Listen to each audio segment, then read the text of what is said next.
12 જૂને વિશ્વ બાળ મજૂરી વિરોધી દિવસને આપણે ઉજવીએ છીએ. રાજકોટ જિલ્લામાં બાળ મજૂરીને લઈને ઘણા બધા પ્રયત્નો વહીવટી તંત્ર દ્વારા કરવામાં આવતા હોય છે. છેલ્લા 1 વર્ષમાં બાળ મજૂરી નાબૂદી હેઠળ 50 જેટલા બાળ અને તરુણ શ્રમયોગીઓને કુલ 36 જેવી સંસ્થામાંથી મુક્ત કરીને આનું પુનઃવસન કરવાનું આયોજન કરવામાં આવ્યું છે.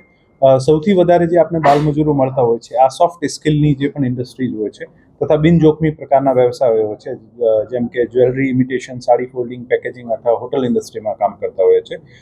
જિલ્લા લેવલ ઉપર એક ચાઇલ્ડ લેબર ટાસ્ક ફોર્સની રચના કરવામાં આવી છે. જ્યારે પણ એવી રજૂઆત મળતી હોય છે આ ટાસ્ક ફોર્સ દ્વારા સ્થળની મુલાકાત કરવામાં આવે છે અને જિલ્લા લેવલ ઉપર આ ટાસ્ક ફોર્સ જે છે આની સમીક્ષા કામગીરીની કરતા હોઈએ છીએ.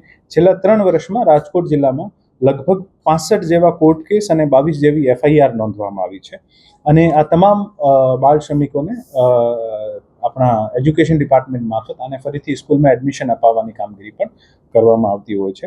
અહીંયાથી જે પણ બાળ મજૂરો પકડાય છે અને પોતપોતાના રાજ્યના છે, બહારના રાજ્યનો પોતપોતાના રાજ્યમાં મોકલી છે, તો ત્યાંના કલેક્ટર અને ત્યાંના પણ એજ્યુકેશન ઓફિસર સાથે ચર્ચા કરીને આ લોકો ફરીથી સ્કૂલમાં એડમિશન લે આને માટે પણ પ્રયત્ન કરવામાં આવે છે. 12 જૂને ચૂંકી વિશ્વ બાળ મજૂરી વિરોધ દિવસ છે, તો આને માટે સમગ્ર જૂન મહિનામાં જિલ્લામાં ચાઇલ્ડ લેબર ટાસ્ક ફોર્સ દ્વારા સ્પેશિયલ ડ્રાઈવ યોજીને રાજકોટ જિલ્લાને ચાઇલ્ડ લેબરથી મુક્ત બનાવવા માટે પ્રયત્ન કરવાનું અમારું આયોજન છે.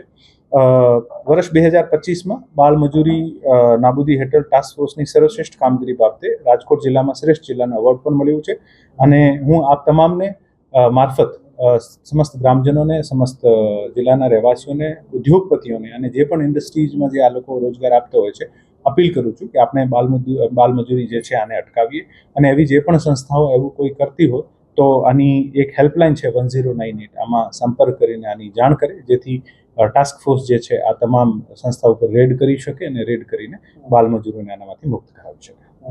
Thank you.